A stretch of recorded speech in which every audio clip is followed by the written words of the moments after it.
The story of Stella, a journey through pain, love, and betrayal.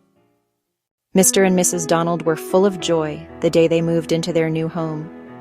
Every box they packed carried not just furniture and clothes, but dreams. Dreams built from years of saving, sacrifice, and shared love. They had poured everything they had into that house. Their hearts overflowed with happiness, not just because of the new beginning, but because they were expecting their first child, a baby girl.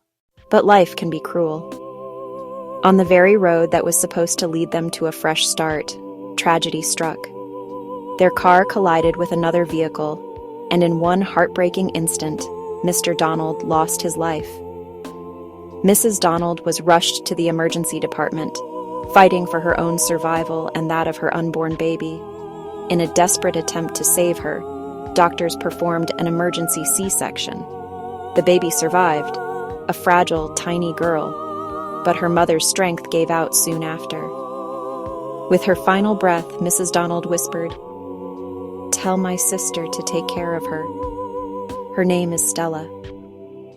And just like that, Stella entered a world that had already taken everything from her. Stella's childhood was far from easy. Though her aunt did her best, life had other trials waiting.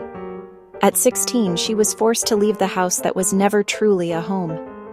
Alone and frightened, she worked odd jobs, cleaning, waitressing, anything, just to afford food and pay her way through university. Through all the struggle, she never stopped believing that someday things would get better. And that belief grew stronger when she met Joyce, a warm, genuine soul who saw Stella not for her pain, but for her strength. Joyce became the sister and friend Stella never had. During late-night talks after long shifts, Stella would confide in Joyce about her longtime boyfriend, Ron. She had been with him for 11 years, stood by him through school, through hardship, through every dream he ever chased. "He's doing his master's now," she would say proudly. "He even just went for an interview. Things are finally looking up." Joyce often wondered how Stella managed it all, juggling several jobs, paying rent, and still supporting a man who gave so little back. Yet Stella believed in him. She believed in love. One afternoon, Ron came to pick Stella up and found her chatting with Joyce. Instead of greeting them, he grew angry. In a burst of rage, he slammed the car door so hard the side mirror shattered. "You'll pay for that." Stella froze, silent, humiliated. Joyce stood there, speechless, watching her friend shrink into quiet tears. Later, Stella used her own money to fix the damage. That night, her voice trembled as she called Joyce.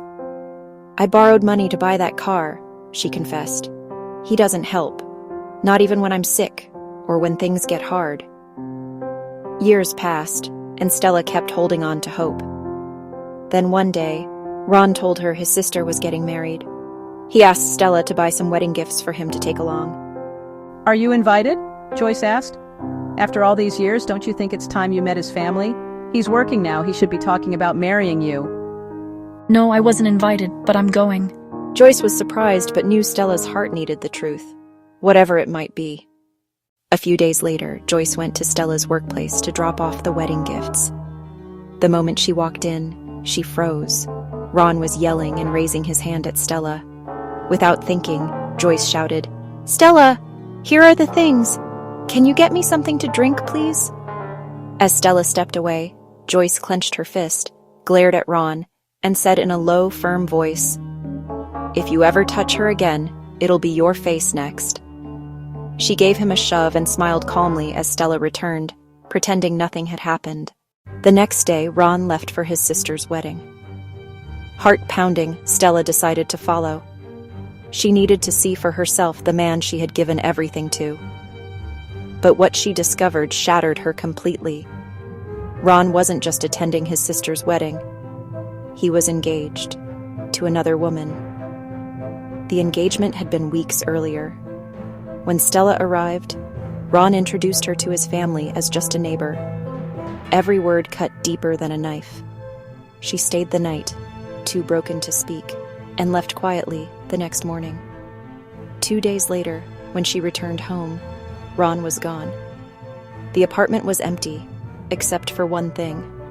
On the table lay a wedding invitation with his name printed beside another woman's. Stella collapsed to the floor in tears. All the years she had sacrificed, all the dreams she had built around him, gone in an instant. But beside that invitation lay something else. Ron's university certificates and the car ownership papers. He had given them to her for safekeeping, and forgotten to take them back. Maybe that was fate's way of giving Stella a choice. Would she honor the invitation and face the man who broke her heart? Or would she burn everything, his name, his papers, his memory, and finally set herself free? Click on the next episode to find out what Stella did next.